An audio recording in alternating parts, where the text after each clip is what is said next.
Right then,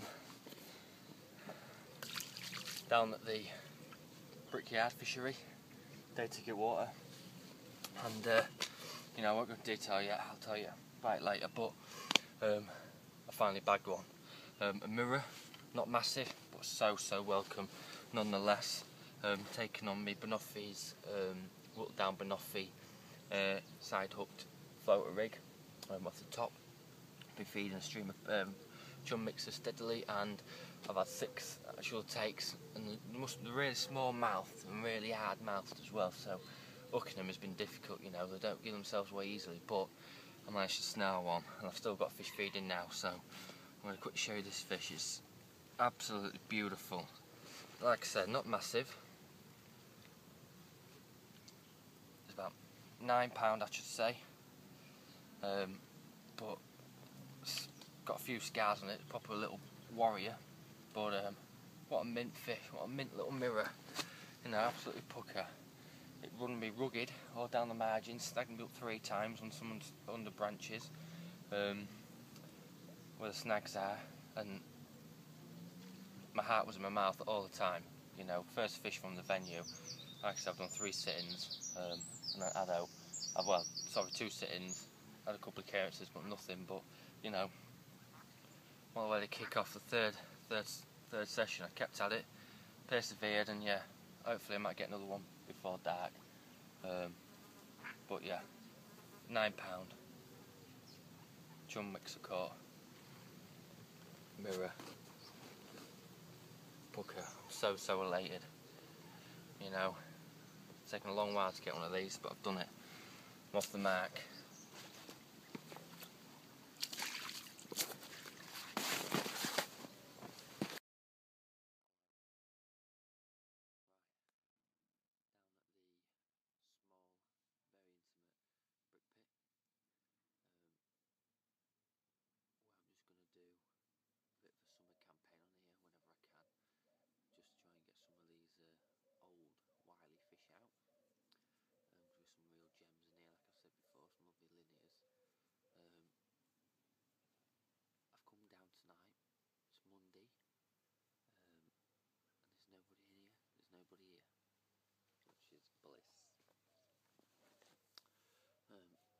Got down here.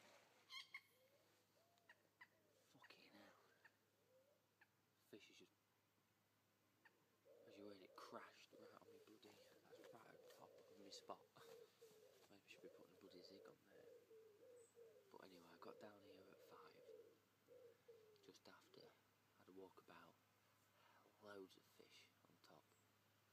So, got out the old chum mixer, which I've soaked in sunflower oil. Got 4 kilo of chum, I put half a litre of sunflower oil on. Still fishing out there now, soaked all them up, give them 24 hours to soak up, so they're right primed now, ready to rock and roll. Started firing out a load of biscuits. Straight away I can tell that this water is very much a float of water. They love the chums by the looks of it, because I was just on it straight away, you know, just slurping them down. About half an hour I was just kept feeding, got really confident, and then just put a standard controller set up. I bought the new Corda controllers, the small ones, with a 8-foot hook length. I'll show myself at some point, but it's just an old Frontier rod, Fox Frontier rod that I used to use 2.5 test. Lovely through action, soft, so you're not getting any hook pulls, and just an old GTE reel, loaded with floating line, a Corda floating cruiser line, I think it is, with a £10 cruiser hook length, which I think, yeah, cruiser control. Use that for the hook length, and yeah, within about, well, I had 5 pickups, but somewhere in here, because it's only my 3rd time I fished it, in here, I find that the carp have got very small mouths and very hard. So So every time I sucked it in or struck, it was just coming out. It was really, really annoying, but you know, you persevere, don't you? And finally, bang, I got one. Lovely, lovely mirror, about £8–9.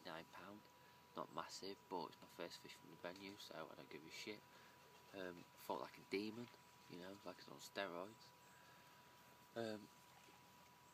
Snagged me up twice, because there's a hell of a lot of snags in here, especially at your feet. There's loads of snags. So I coaxed that into the net, got it in eventually, and then fed a little bit more. Got the fish feeding again, and about half an hour, 45 minutes later, managed to get another one. It was a common, again similar size, proper little warrior. So what a way to kick off this overnighter, you know. Like I said before, on many occasions I don't do being sat behind motion rods, it bores me. I want to be up and active, so float fishing is active, it's fantastic, it's great fun. You get them going, they can be easy to catch. So yeah, I did that. Happy with that. I've had 2 fish now under my belt. I'm setting for the night. And I've basically just got 2 on stiff rigs, the old faithful stiffs, and 1 on zig, because I do find that in here, over these last few sessions, that I spend a lot of time up in the water layers, but yet I have to catch on the zig, but I'm going to persevere.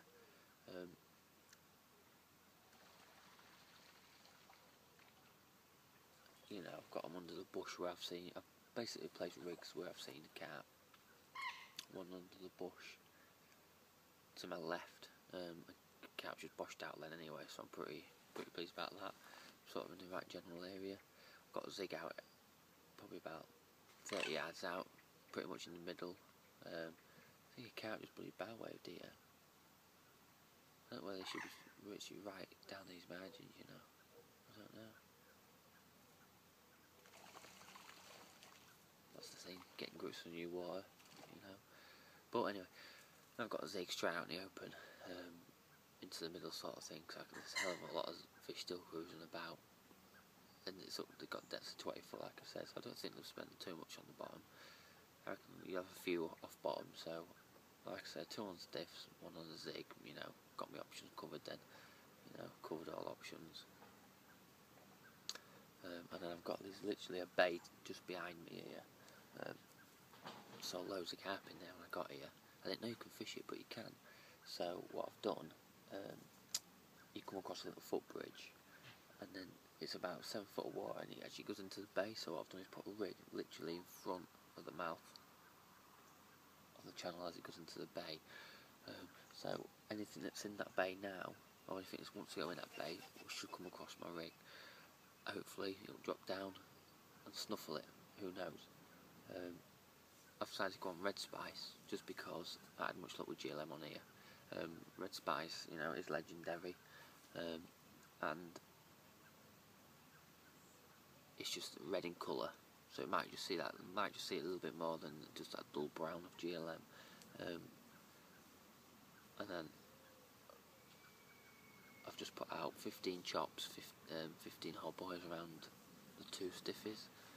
Don't think you need to go mad, just look for a bite at a time, catch a bite, catch a fish, and then fish for your next bite. Hopefully you'll get something like. I'm pretty confident. A lot of fish mooching about. It's warm, in my shorts, sleep on the stars again as I do most summers. It's be about 16 tonight, with no wind whatsoever. It's sticky, it's muggy tonight. I'm just using 18mm red spice. So you just break them, put in holes. Don't need to complicate, I don't think. And I'll see what happens. I don't know where to bring the zig in now. Change that to a bottom bait, but I don't want to put all my eggs in one basket. You know what I mean? I want to just keep my options open. So I'll probably keep on the zig. So there's a lot of fish still mooching about. So yeah, that's the plan. That's the setup. See whether it works or not.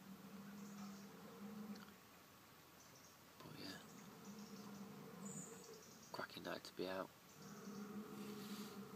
You want to be having them carp, you scaly motherfuckers. Under the old stars tonight.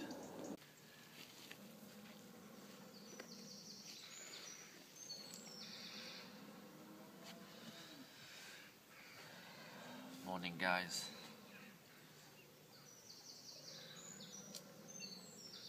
Morning. It's about 5:30, and a couple of hours ago I had this common from the closing rod, which is near the bridge. As you see, tail of a fish, lovely colour on it, lovely colourings in that. This was taken near the bridge between the bay and the mouth, so you know this one could have been in the bay in a day and it's quite at night. But yeah, put a red spice hinge stiff rig. This is my second fish from the spot. I've had a lovely zip linear, probably around about 2 o'clock time in the small hours, so I slid that one back because I bought me the retainer sling, which I'm pretty good about really, because I've had 5 fish now. So you know, I've had that one, I've got another one in the retainer sling. This one's been in the net, and that one's a mirror. Well, the last 3's been low doubles. This one's probably about £13, something like that.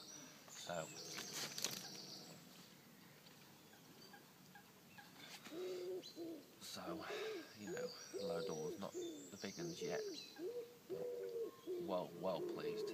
5 takes, 5 landed, 2 off the top, 3 off the bottom. Well, nothing on the zigs, but you know, it's been a fairly hectic session really. Happy days.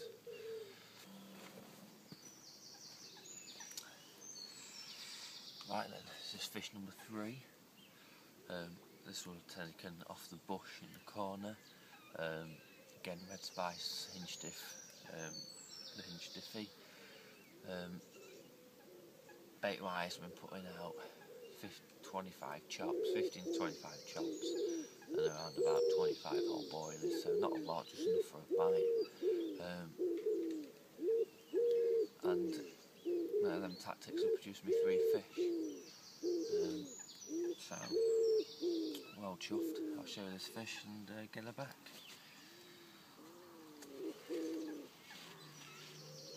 It's pretty mangled, this mouth is.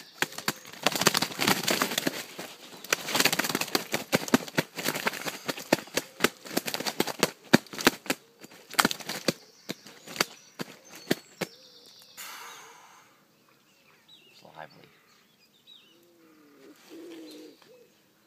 That is a proper royal beating.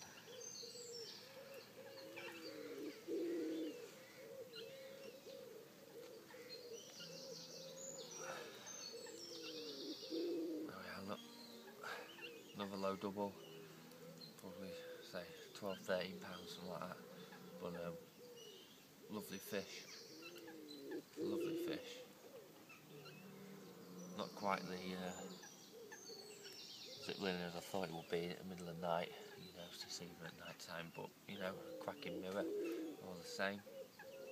Let's say mouth's a bit mangled, it's been fucked up a few times. We've got a big old paddle. I've noticed with any fish that I've caught so far, they fight like demons, you know. I don't know if the water's well oxygenated or what, I don't know, the deep water, but all I can say is they fight like stink, so, you know, certainly you could scrap under the tip. I get this one back and see if we can wiggle out another one, but it's time for a coffee.